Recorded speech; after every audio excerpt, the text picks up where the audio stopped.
Hey guys, welcome back to yet another interesting video of Quick Guide, and in this video I am going to show you how to sign up on Twitch. So without any further ado, let's dive right into this exciting video.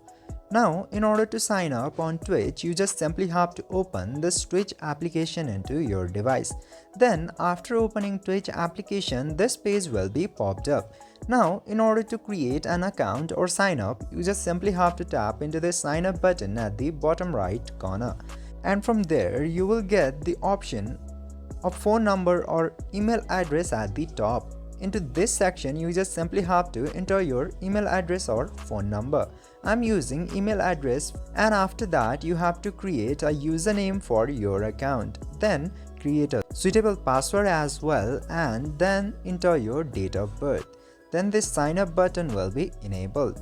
Let me do this process real quick.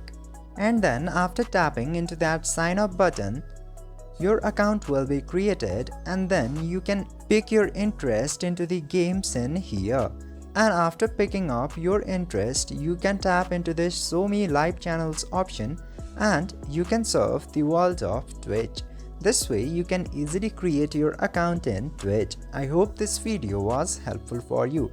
If yes, don't forget to like, share and subscribe to the channel to never miss another update. Thank you for watching the video.